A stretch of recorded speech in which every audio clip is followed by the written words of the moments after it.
आप लोग का आपका अपने YouTube channel Bihar board Galaxy में बहुत बहुत स्वागत है।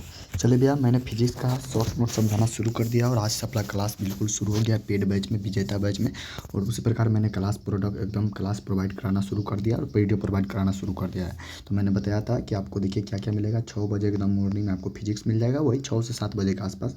उसके बाद क्या है कि आपको 10 बजे 11 बजे के आसपास आपको एक और क्लास मिलेगा, किसका भैया, इंग्लिश का। और उसके बाद क्या मिलेगा, 6 बजे शाम को क्या मिलेगा, आपको मिलेगा केमिस्ट्री का। और उसके बाद मिलेगा 10 बजे रात को, या 10 बजे 11 बजे के रात के आसपास क्या मिलेगा आपको, मैथ क्लास। ये सारा का सारा हो सके तो कुछ रिकॉर्डेड भी मिलेगा, कुछ आपको लाइव भी मिलेगा। तो जो लाइव रहेगा हम ग्रुप में नोटिफिकेशन डाल देंगे। तो जो भी भाई पेड ग्रुप में जुड़े हैं, पेड बैच में जुड़े हैं, जिस प्रकार नोट्स दिया जा रहा है अपने नोट्स को फॉलो करते जाइए, क्लास को हम एक्सप्लेन करते चलेंगे। एक सिस्टर का हमको एक आया था कि भैया, एक बोल रही थी सिस्टर की, भैया आप हिंदी मीडियम को अलग समझाइए और इंग्लिश मीडियम को एक अलग वीडियो में समझाइए। तो देखिए, इस वीडियो में तो थोड़ा बचा हुआ है फिजिक्स का, उसको समझा देते हैं। उसके बाद से आपका वो काम किया जाएगा कि भैया हिंदी मीडियम का अलग वीडियो, इंग्लिश मीडियम का अलग वीडियो। इसमें क्या होता है ना, इसमें डबल परेशानी मुझे है फिर भी हम कोई बात नहीं, हम प्रयास करेंगे। क्योंकि देखिए, यूट्यूब पर भी वीडियो लिमिट में डाल सकते हैं आप, ये नहीं कि हर एक चीज़ डाल सकते हैं, ठीक ना। तो 2 गो 3 गो 4 गो ऐसा डाल सकते हैं, लेकिन ये नहीं कि आप ऐसे करेंगे तो 8 को बन जाएगा। तो 8 को डालना थोड़ा पॉसिबल नहीं है, तो समझ गए ना। तो वो अब हर एक चीज़ देखना पड़ता है, फिर भी हम प्रयास करेंगे। ओके, चलिए थैंक यू। अब आते हैं आप लोग, अब आते हैं हमें गाड़ी, बात करते हैं कि जो फिजिक्स में हमने समझा दिया उससे आगे। देखिए, मैंने फिजिक्स में समझा दिया था यहाँ तक भैया कि ये डाइपोल मूवमेंट क्या होता है, डाइपोल मूवमेंट तक समझा दिया था, द्विध्रुव आघूर्ण तक समझा दिया था ना, कि इसे पी द्वारा सूचित करते हैं। इसका फार्मूला पी बराबर Q/12 होता है। अब ऐसे आगे यहाँ से समझाना, यहाँ से एक मिनट वेट कीजिएगा, एक मिनट वेट कीजिएगा, 1 मिनट। हाँ, देखिए ये हो गया था थोड़ा सा,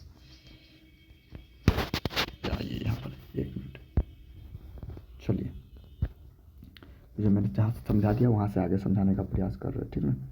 चलिए आइए, आगे देखते हैं क्या क्या है। ये तो देखते हैं क्या कह रहा है कि electric field intensity due two point charge के कारण इलेक्ट्रिक फील्ड इंटेंसिटी क्या होगा। पूछेगा आपसे कि बताइए भैया, पॉइंट चार्ज के कारण electric field intensity, point charge करने का तो कोई क्यू चार्ज है। आप कहेगा कि बताइए यहाँ इसका दूरी यहाँ से आर तक ले है, तो यहाँ पर इलेक्ट्रिक फील्ड इंटेंसिटी क्या होगा। वही हिंदी में कह रहा है कि बिंदु आवेश, ये बिंदु आवेश है, वो कोई आवेश है, चार्ज है, के कारण विद्युत क्षेत्र तीव्रता क्या है। तो ये आवेश है, इसके कुछ डिस्टेंस पर, मान लीजिए डिस्टेंस आर है, तब यहाँ पर इलेक्ट्रिक फील्ड इंटेंसिटी यानी कि विद्युत क्षेत्र तीव्रता कितना होगा। तो उसका फार्मूला होता है E बराबर KQ/R²। याद रखिएगा, E बराबर KQ/R²। के का वैल्यू आपको पता होगा, और क्यू मीन्स चार्ज, R² में डिस्टेंस, उसके स्क्वायर कर देना, ठीक ना। तो E बराबर KQ/R², कोई दिक्कत नहीं, E बराबर KQ/R²। क्लियर है यहाँ तक। तो पूछेगा भैया, हम ऐसे याद रखिएगा, पॉइंट चार्ज के कारण, बिंदु आवेश के कारण, पॉइंट चार्ज के कारण इलेक्ट्रिक फील्ड इंटेंसिटी, बिंदु आवेश के कारण विद्युत क्षेत्र तीव्रता क्या होता है, E बराबर KQ/R²। क्लियर है। अच्छा, अब अगला देखते हैं। अगला देखिए भैया, अगला कह रहा है EFI करने का अर्थ electric field intensity due to group of charge. इसको नहीं याद रखना है, ग्रुप ऑफ चार्ज इसमें लिखे भी नहीं, देख रहे हैं ना, नहीं लिखे, इसको नहीं याद रखना। हम लिख दिए भले अलग बात है, लेकिन ग्रुप ऑफ चार्ज कहेगा तो बहुत चार्ज रहेगा वही केस में है, लेकिन उसको छोड़िए। आइए ध्यान, काम का चीज़ हम लोग वहाँ से बात करते हैं ताकि जल्द हो जाए, और इसको आज खत्म ही करना चाहिए, कुछ भी हो जाए इसको खत्म ही करके वीडियो डालेंगे। चलिए आइए भैया, अगला क्या कहता है सुनिए। अगला कहता है electric field intensity due to electric dipole at एक GL लाइन। देखिए 3 गो लाइन होता है, एक होता है एक GL लाइन, कहने का अर्थ एक्स अक्ष पर, एक होता है इक्वाटोरियल लाइन कहने का अर्थ ये कोई अक्ष है, तो इसके ऊपर यहाँ पर जो लाइन खींचते हैं ना, जैसे मान लीजिए यहाँ पर, ऐसे समझिए 3 गो लाइन समझ लीजिए, बड़ा इंपॉर्टेंट है। एक देखेंगे एक GL लाइन कहने का अर्थ कोई लाइन है, वही लाइन में कोई भी जगह पर कोई भी बिंदु उठा लेंगे। एक पूछेगा आपसे, बताइए कि इस लाइन पर क्या होगा इलेक्ट्रिक इंटेंसिटी, यानी कि जो लाइन दिया गया है उसी के किसी बिंदु पर क्या होगा इलेक्ट्रिक इंटेंसिटी। दूसरा का ये पूछेगा, ये लाइन है, यहाँ से ऐसे रेखा खींच देगा और कहेगा कि बताइए इस बिंदु पर कितना होगा इलेक्ट्रिक इंटेंसिटी। तो यहाँ पर इस प्रकार का फिगर पार के आपके टीचर लोग अगर समझाए होंगे तो समझाएंगे, और नहीं तो हम 5 नंबर समझाएंगे तो हम समझाएंगे। तो आप ऐसे समझ लीजिए, इक्वाटोरियल लाइन कहने का अर्थ 90 डिग्री जहाँ से खींच लेते हैं, और वहाँ जो बिंदु जाता है वहाँ पर पूछेगा। एक पूछेगा जनरल पॉइंट, मान लीजिए लाइन है तो कहीं भी इस लाइन के ऊपर कहीं भी, तो किस प्रकार से निकालेंगे। तो वही बात है, तो 3 वो है, तो याद रखिएगा आप केवल। एक GL लाइन पर पूछेगा कि electric field intensity electric dipole के कारण, यानी कि विद्युत द्विध्रुव के कारण अक्षीय रेखा पर विद्युत क्षेत्र तीव्रता कितना। अक्षीय रेखा कहने करते एक GL लाइन पर इलेक्ट्रिक फील्ड इंटेंसिटी कितना होगा। तो देखिए E एक GL कहने करते इलेक्ट्रिक फील्ड इंटेंसिटी कहाँ है, एक GL लाइन पर 2 याद रखेगा, बड़ा इंपॉर्टेंट है, 2 अब वही पूछेगा इक्वाटोरियल लाइन पर, तो कुछ उनमें से 2 खाली हटा दीजिए, तो KP/RQ। अब पूछेगा जनरल पॉइंट पर, जनरल कहने करते किसी भी बिंदु पर, तो किसी बिंदु पर पूछेगा तो याद रखिएगा बस लिखे हुए देखिए, किसी बिंदु को पूछेगा तो क्या लिखना है, देखिए यहाँ पर लिखा है केपी बटा में आर क्यू तो है कल, ये वाला फार्मूला सेम है, केवल इसमें जुड़ गया है गुना में √3 cos उसका थीटा प्लस 1। वही बात यहाँ पे लिखे हैं कि एक पूछेगा अक्षीय रेखा पर, एक पूछेगा निरीक्षीय रेखा पर, एक पूछेगा किसी भी बिंदु पर। तो अक्षीय पर 2 केपी बटा में आर क्यू, निरीक्षीय पर केपी बटा में आर क्यू, किसी बिंदु पर केपी बटा आर क्यू √3 cos उसका थीटा प्लस 1। क्लियर है। अच्छा, इसका जो दिशा होगा ना, दिशा याद रखिए, ये फॉर्मूला को याद रखना पड़ेगा। जो दिशा होगा, दिशा में जो अल्फा निकाला जाता है वो अल्फा होगा वो tan इनवर्स 1/2 tan थीटा। क्या होता है हम आगे 5 नंबर जब समझाएंगे वहाँ समझाएंगे, ठीक है, लेकिन केवल आप याद रखिएगा दिशा अल्फा बराबर क्या होगा tan इनवर्स 1/2 tan थीटा। ये क्या होता है हम समझाएंगे 5 नंबर में। अच्छा, अभी इसको याद रखिए मिलनी, लेकिन है नहीं मिलनी, इंपॉर्टेंट है नहीं है। चलिए अगला देखिए, अब एक चीज़ देखिए तो एक देखिए यहाँ पर देखिए तो एक जीएल का फार्मूला ई है और इक्वाटोरियल का फार्मूला ई है। कहने करते अक्षीय रेखा का फार्मूला ई है, निरीक्षीय रेखा का फार्मूला ई है। देखिए तो दोनों में केवल एक ही चीज़ का अंतर है कि वो में 2 से गुना है कि ना। अर्थात ये जो एक जीएल होता है ना, इक्वाटोरियल में अगर 2 से गुना कीजिएगा तो एक जीएल का फार्मूला आ जाएगा। सही बात है क्या ना। देखिए इक्वाटोरियल का फार्मूला ये है, अगर हम 2 से गुना कर देंगे तो 2 केपी बटा आर क्यू एक जीएल का फार्मूला आ गया कि ना। यानी कि देखिए जो निरीक्षीय रेखा है इसमें अगर 2 से गुना करते हैं तो अक्षीय रेखा का फार्मूला आता है कि ना। तो याद रखिएगा बड़ा इंपॉर्टेंट है कि एक जीएल जो एक जीएल लाइन पर जो इलेक्ट्रिक इलेक्ट्रिसिटी होता है ना, इक्वाटोरियल के 2 गुना के बराबर होता है। क्लियर है। यानी कि अक्षीय रेखा पर जो इलेक्ट्रिक इलेक्ट्रिसिटी विद्युत क्षेत्र तीव्रता होता है ना, वह निरीक्षीय रेखा के 2 गुना के बराबर होता है। तो याद रखिएगा रिलेशन याद रखिएगा। एक जीएल लाइन पर जो विद्युत क्षेत्र तीव्रता होगा, इलेक्ट्रिक इलेक्ट्रिसिटी होगा, इक्वाटोरियल लाइन के 2 गुना होगा। इक्वाटोरियल करने का अर्थ निरीक्षीय रेखा के 2 गुना होगा। क्लियर है। बड़ा रिलेशन इंपॉर्टेंट है, आप फॉर्मूला के माध्यम से समझा दिए। अगला एक फार्मूला होता है टॉर्क मेरे भाई, टॉर्क आ जाइए यहाँ पर टॉर्क। चलिए देखिए फटाफट इसको खींचते हैं तो टाइम बर्बाद नहीं करें। टॉर्क होता है, टॉर्क क्या है एक प्रकार का बल है, समझ लीजिए। टॉर्क में पूछेगा कि फोर्स का वैल्यू क्या होता है, 0। टॉर्क का फोर्स का वैल्यू क्या होता है, 0। टॉर्क क्या है भैया बताइए पहले। देखिए ये मान लीजिए इलेक्ट्रिक फिलांस है, ये सब इलेक्ट्रिक फिलांस सब है, ठीक है ना। अच्छा, यहीं पर एगो रॉड लिया, ये रॉड कोई भी रॉड मान लीजिए वो चार्ज वाला रॉड रखा है, जेकर डाइपोल है। डाइपोल करने कर द्विध्रुव है, द्विध्रुव करने कर एगो भाग एक निगेटिव है और एगो भाग पॉजिटिव है ना। अच्छा, तो देखिए जितना बल अइबा लगेगा ना एने के तरफ, जितना उतने बल एने का भी लगेगा। हम कह रहे हैं कि आपके बॉडी को एक आदमी इधर खींच रहा है, आपके बॉडी को एक आदमी इधर खींच रहा है और दोनों बॉडी सेम बल लग रहा है। तो बताइए टोटल बल पर कितना लग रहा है, तो 0 लग रहा है भाई जी, क्योंकि ये भी उतने आप जैसे मान लीजिए ना आपका दोनों हाथ पकड़ लिया, एक आदमी भी खींच रहा है 10 न्यूटन के बल से और हाथ को भी पकड़ के खींच रहा है एक आदमी 10 न्यूटन के बल से, तो भाई 10 न्यूटन कैंसिल कर जाएगा, कट जाएगा। हम तो हमारे बॉडी में कोई भी मूवमेंट नहीं हुआ, गति नहीं हुआ, अपना जगह पर की जगह पर आएंगे। अब मान लीजिए यही एक आदमी आपके हाथ पकड़ लिया है और इस दोनों हाथ पकड़ लिया, एक आदमी इस साइड एक साइड, एक आदमी 20 न्यूटन के बल से खींच रहा है, एक आदमी 5 न्यूटन के बल से खींच रहा है। भाई दोनों में तो डिफरेंस है, 20 वाला तो आप अपना और खींचे लेगा आपको। वही बात है यहाँ पर, इधर भी बल जितना लगेगा उधर बल भी उतने बल लगता है। इसलिए जो टॉर्क जो यानी कि सॉरी जो इसमें जो फोर्स होता है, टॉर्क में जो फोर्स होता है वहाँ क्या होता है 0। और टॉर्क भी एक प्रकार का बल है। और टॉर्क जो फार्मूला होता है, टॉर्क को समझ लीजिए पहले उल्टा जे द्वारा डिनोट करते हैं। जैसे जे इस प्रकार लिखते हैं ना, तो इसको उल्टा कर दीजिए, उल्टा इस प्रकार से थोड़ा, ठीक ना। तो ये टॉर्क का ठीक ना। अच्छा, उसके बाद क्या है मेरे भाई कि टॉर्क का जो फार्मूला होता है पी क्रॉस ई होता है। पी क्रॉस ई कहने का क्या भैया, पी कहने का अर्थ जस्ट पीछे पढ़े डाइपोल मूवमेंट पढ़े, द्विध्रुव आघूर्ण। ई कहने का अर्थ इलेक्ट्रिक इलेक्ट्रिसिटी कहने का अर्थ विद्युत क्षेत्रता पढ़े कि ना। अच्छा, एक चीज़ समझ लीजिए, अगर क्रॉस प्रोडक्ट रहता है तो उसमें लिया जाता है साइन थीटा। तो पी साइन थीटा, इसीलिए क्रॉस को हटा दिए तो पी साइन थीटा कर दिए। इसका यूनिट पूछेगा तो न्यूटन मीटर। क्या होता है भैया, इसका यूनिट न्यूटन मीटर। अच्छा, और उसका ये होता है, ये इसका डायमेंशन होता है। क्लियर है। तो याद रखिएगा बड़ा इंपॉर्टेंट है। टॉर्क का फॉर्मूला पी क्रॉस ई या पी साइन थीटा, इसका यूनिट न्यूटन मीटर। क्लियर है। चलिए एक हमसे अभी एक सिस्टर हमें कल मैसेज की थी और वो पूछ रही थी कमेंट में कि भैया एक डिगबोई बराबर क्या होता है। सबसे पहले समझ लीजिए डिगबोई जो होता है ना, डाइपोल मूवमेंट का यूनिट होता है। और एक डिगबोई बराबर 3.337 गुने 10⁻30 और यहाँ पर होता है कूलम मीटर के बराबर होता है, ठीक ना। याद रखिएगा।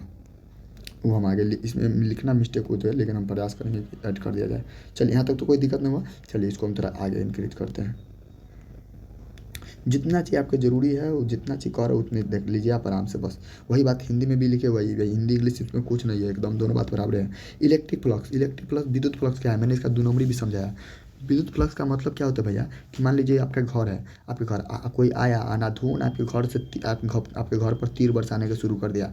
अभी तो तीर का ज़माना ना है, तो गोली बंदूक का ज़माना बात कर रहे हैं, तो तीर का ज़माना है। तो इसके जितना भी जाएगा ना 90 डिग्री पर जितना भी आपके घर से पार कर जाएगा तीर, उस सब क्या कहलाएगा, उस सभी कुछ सबके उस सारा तीर की संख्या को क्या कहेंगे, हम इलेक्ट्रिक फ्लक्स कहेंगे, विद्युत। वही बात है कि देखिए पढ़ाए भी होंगे कि the total number of electric lines passes through the any surface area, any close surface area is called electric flux. कहने का अर्थ है कि विद्युत क्षेत्र रेखा की कुल संख्या जो किसी भी बंद आकृति से पास होती है उसे हम विद्युत क्षेत्र रेखा अति विद्युत फ्लक्स कहते हैं। पढ़ाए होंगे, वो 2 नंबरी में हम दिए होंगे, वहाँ समझाएंगे। इसका फार्मूला होता है फाई। फाई का फार्मूला फाई होता है, इसका जो फार्मूला होता है फाई बराबर ई ए। ई कहने करती इलेक्ट्रिक इलेक्ट्रिसिटी, ए कहने करती एरिया। ई कहने करती इलेक्ट्रिक इलेक्ट्रिसिटी, ए कहने करती जो घर का आपका एरिया है वो। देखिए वहाँ पर क्रॉस प्रोडक्ट होता है तो साइन थीटा लेते हैं, यहाँ पर बुनका है तो इसको डॉट बोलते हैं, तो डॉट प्रोडक्ट है, डॉट वाला गुना है, यानी कि इसको हम लोग बोलते हैं इसको बोलते हैं सदिश गुणनफल, इसको बोलते हैं अदिश गुणनफल। हिंदी में समझिएगा तो इसका ये अदिश गुणनफल यानी कि स्केलर प्रोडक्ट है, यानी कि डॉट प्रोडक्ट है, डॉट प्रोडक्ट में cos थीटा लिया जाता है। याद रखिएगा, ये सब आपको कोई बड़ी चीज़ नहीं है, ठीक ना। क्रॉस प्रोडक्ट रहे तो साइन थीटा और डॉट प्रोडक्ट रहे तो cos थीटा। तो डॉट का फॉर्मूला होता है पी साइन थीटा या पी क्रॉस ई, इसका होता है ई ए या ई ए cos थीटा। ये क्लियर है। इसका यूनिट होता है न्यूटन मीटर स्क्वायर पर कूलम, इसका डायमेंशन ये है न्यूटन मीटर स्क्वायर पर कूलम। क्लियर है। चलिए वही बात हिंदी में भी समझा है, बात समझाने फार्मूला में कोई समझाने की आवश्यकता है ना, दोनों से में रहता है। क्लियर है। अगला ये electric field lines provide information about electric field strength, direction और नेचर ऑफ चार्ज। बड़ा इंपॉर्टेंट है कि इलेक्ट्रिक फील्ड लाइन जो होता है ना, इलेक्ट्रिक फील्ड लाइन्स कहने करते विद्युत क्षेत्र जो रेखा होता है वह आवेश चार्ज के ताकत, कितना चार्ज कितना बल लग रहा है वह चार्ज का सॉरी उसका इलेक्ट्रिक फील्ड लाइन्स जो होता है वह हमें क्या करता है कि जो फील्ड होता है कितना फील्ड में कितना चार्ज लग रहा है, उसका फील्ड का दिशा किधर है उसका, और फील्ड में चार्ज किस प्रकार का, चार्ज का नेचर क्या है, प्रकृति क्या है, उसके बारे में तीनों के बारे में इन्फॉर्मेशन देता है। तो आपसे पूछाएगा कि बताइए इलेक्ट्रिक लाइन जो है ना कौन कौन चीज़ के बारे में हमें इन्फॉर्मेशन प्रोवाइड करता है, तो फील्ड स्ट्रेंथ ये भी होता है, डायरेक्शन के बारे में भी और नेचर ऑफ चार्ज के बारे में भी। तो वही लिखे हैं कि विद्युत क्षेत्र रेखा जो होता है ना आवेश के शक्ति के बारे में भी, आवेश के दिशा के बारे में भी और आवेश के प्रकृति के बारे में भी सूचना देता है। क्लियर है। चलिए नेक्स्ट पेज हम लेकर आते हैं और समझाते हैं, खत्म करते हैं इसको। चलिए लास्ट बच गया होगा, नेक्स्ट पेज लाते हैं, यहाँ पर ख़त्म कर रहे हैं इसको। चलिए यहाँ पर आ गया, एक मिनट वेट कीजिए, बस इसको ख़त्म कर देना है, कुछ भी हो जाए ख़त्म हो जाएगा, ये रहेगा ही नहीं। इसको एक चैप्टर हमारा खत्म हुआ, हमारे तरफ से पूरे तरीके से कंप्लीट है मेरे भाई। अब आप लोग का बारी है कि जितना हो सके जी जान लगा कर आप लोग ध्यान उसको दिया जाए, ठीक है ना। चलिए आ जाइए यहाँ पर, ये हो गया। बाकी मेरा काम है पूरा समझाने का, मैं समझा दे रहा हूँ और इसका टेस्ट भी प्रोवाइड कराएंगे भाई, पूरे का पूरा टेस्ट, और टेस्ट में प्राइज भी रहेगा पेड ग्रुप में। जो भी भाई जो भी बड़ा था ज्वाइन है, टेस्ट का प्राइज भी रहेगा बहुत जल्द। आपका एक चैप्टर खत्म होने वाला लगभग टेस्ट ले लिया जाएगा। क्वेश्चन बैंक हम जब भी करा देंगे उसके बाद हम टेस्ट ले लेंगे, ठीक ना। तो टेस्ट का प्राइज भी रहेगा जो भी पेड ग्रुप में ज्वाइन भैया। और जो आज लास्ट ऑफर है 10 अप्रैल को वीडियो रिकॉर्ड कर रहे हैं, तो जो ज्वाइन होना चाहते हैं ज्वाइन हो सकते हैं भैया, ठीक है। चलिए आइए मेरे भाई, अब अगला पढ़ते हैं। देखिए क्या है अगला पढ़ना, थोड़ा सा इसको नीचा कर लेते हैं। चलिए आ जाइए, हो गया। अब देखिए क्या है, अब अगला भैया गॉस थ्योरम। गॉस थ्योरम इस वीडियो में हम समझा दिए दोनों एक के साथ, हिंदी इंग्लिश दोनों मीडियम, लेकिन अगला वीडियो से अगला प्रयास करेंगे अलग अलग रखा जाए। गॉस थ्योरम, गॉस का प्रेमे का सीधे याद रखिए, गॉस फार्मूला है, गॉस का फार्मूला क्या है, फाइव से डिनोट करते हैं। फाइव बराबर क्या होता है, क्यू बटा में एप्सिलॉन नॉट। क्या इसे क्या बोलते हैं, क्यू बटा एप्सिलॉन नॉट, या इसे बोलते हैं विद्युतशीलता भी बोलते हैं। क्लियर है। इसको बोलते हैं मुक्त अवस्था में, ऐसे समझिए इसका नाम है रिलेटिविटी और परमिटिविटी ऑफ फ्री स्पेस। वही बात है कि मुक्त जो होता है ना, जैसे कि इसका एप्सिलॉन इसका यूनिट है, इसका वैल्यू क्या होता है 8.85 होता है। तो वही है कि फार्मूला इसका क्या है, क्यू बराबर एप्सिलॉन, फाइव बराबर क्यू बटा में एप्सिलॉन। क्लियर है। अगला यही फार्मूला लिखे हुए हैं, क्लियर है, यही वाला है। अच्छा अगला क्या है मेरे भाई, अगला है कि Gauss theorem is applicable for close body. याद रखिएगा ये, और क्लोज बॉडी, और उस क्लोज बॉडी को गॉसियन सरफेस कहते हैं। वही बात लिखे हैं कि गॉस का प्रमेय बंद सतह पर लागू होता है और उस बंद सतह को गॉसियन सतह कहते हैं। सही बात है, देखिएगा ना, तो इस प्रकार के बंदे आकृति के लिए लागू होवे करता है। वो बंद आकृति को क्या कहते हैं, गॉसियन सरफेस। इंग्लिश में उसको हम गॉसियन सतह बोलते हैं, गॉसियन सतह बोलते हैं। क्लियर है। अगला कह रहा है फ्लक्स डेंसिटी। फ्लक्स डेंसिटी का फॉर्मूला क्या होता है, फ्लक्स डेंसिटी का आप याद रखिएगा, फ्लक्स घनत्व का फॉर्मूला आता है इलेक्ट्रिक फ्लक्स का बटा में एरिया, इलेक्ट्रिक फ्लक्स का बटा में एरिया, इलेक्ट्रिक फ्लक्स पर जितना इलेक्ट्रिक फ्लक्स है वो और इसका बॉडी का एरिया कितना उसका दोनों का भाग दीजिएगा तो फ्लक्स का डेंसिटी आ जाएगा। ठीक ना, याद रखिएगा ये फार्मूला आपकी। अगर हाँ जो भी इनकमिंग फ्लक्स होगा आने वाला फ्लक्स वो पॉजिटिव निगेटिव होगा और जो निगेटिव होगा, और जो भी जाने वाला फ्लक्स होगा पॉजिटिव होगा। याद रखिएगा आने वाली फ्लक्स निगेटिव, जाने वाली फ्लक्स पॉजिटिव। जैसे कैसे याद रखेंगे भैया, ऐसे याद रखिए, यहाँ से प्रवेश कर रहा है, यहाँ से प्रवेश कर रहा है तो निगेटिव, यहाँ से जाएगा तो पॉजिटिव, यहाँ से प्रवेश कर रहा है निगेटिव, यहाँ जाएगा पॉजिटिव, यहाँ से प्रवेश कर रहा है निगेटिव, यहाँ जाएगा पॉजिटिव। क्लियर है। तो आने वाले फ्लक्स निगेटिव, जाने वाले फ्लक्स पॉजिटिव, आने वाला फ्लक्स पॉजिटिव, आने वाला फ्लक्स पॉजिटिव निगेटिव और जाने वाले फ्लक्स पॉजिटिव, यानी इनकमिंग फ्लक्स निगेटिव। पूछता नहीं, हम अपने मन से लिखिए, यानी कि आपको इंपॉर्टेंट लगा अगर आ जाए कभी कभी। Gauss law is not depends upon the sage of size VVI objective, कि लिख रहा है कि गॉस का जो नियम है ना, नॉट डिपेंड नहीं निर्भर करता ऑन द शेप और size of the close body, किसी भी बॉडी के किसी भी क्लोज बॉडी के शेप साइज पर डिपेंड नहीं करता है। जैसे मान लीजिए यहाँ पर एक गोला वृत्त है, तो वृत्त में जो इलेक्ट्रिक फ्लक्स होगा वही त्रिभुज की आकृति में भी होगा, वही अदर आकृति में भी होगा, वही चतुर्भुज की आकृति में होगा। हर एक जगह इलेक्ट्रिक फ्लक्स का वैल्यू सेम होगा, यानी कि सबका अलग अलग नहीं होगा। इस बात को याद रखिएगा। तो शेप देख रहे, शेप आकृति बदल गया, कोई त्रिभुज हो गया, कोई वृत्त हो गया, कोई कुछ हो गया, लेकिन सबका जो है ना इलेक्ट्रिक फ्लक्स सेम है। वही लिखे φ1 बराबर φ2 बराबर φ3 बराबर φ4 कहने का अर्थ है सब आकृति का इलेक्ट्रिक फ्लक्स सेम है। क्लियर है, कोई दिक्कत ना। अगला application of Gauss theorem, Gauss theorem का एप्लीकेशन लास्ट है, पढ़ते हैं इसको एंड करते आइए। चलिए एक मिनट यहाँ पर लास्ट एप्लीकेशन, इसको पढ़ेंगे ख़त्म करेंगे हम लोग। चलिए पूरा एक चैप्टर खत्म हो रहा है, क्वेश्चन में करवा देंगे और उसके बाद टेस्ट लिया जाएगा भाई, टेस्ट का प्राइज भी रहेगा। आप लोग थोड़ा अच्छा से तैयारी कर लीजिए और पूरे एकदम हम मेरा काम समझा दिए और आप लोग थोड़ा सा अच्छा तरीका से ध्यान दिए। चलिए क्या कहता सुनिए, देखिए मेरे भाई, electric electricity outside the hollow charge sphere. एक होलो चार्ज कहने का अर्थ क्या भैया, एक खोखला गोला है, ठीक ना, एक खोखला गोला है, एक खोखला गोला कहने का अर्थ खाली है। अथी देखिए ऐसा कोई लोहा जिसके अंदर भी छिद्र हो और बाहर से लोहा रहता है, ऐसे समझ लीजिए खोखला, अंदर से खोखला हो। और तो अंदर से खोखला बहुत सारा देखे होंगे कि कोई बर्तन है और जैसे कि मान लीजिए गिलास है, तो गिलास का अगर पेंदी को हटा देंगे तो अंदर से वो खोखला ना हो जाएगा, अंदर से उसके छिद्र हो जाएगा, खाली स्थान हो जाएगा और ऊपर का परत रहबे करेगा, उसी प्रकार का है, ठीक ना। एक पूछेगा कि आपको बताइए कि होलो चार्ज स्फीयर के अंदर होलो चार्ज स्फीयर के अंदर विद्युत क्षेत्र तीव्रता कितना होता है, पहला ऑब्जेक्टिव।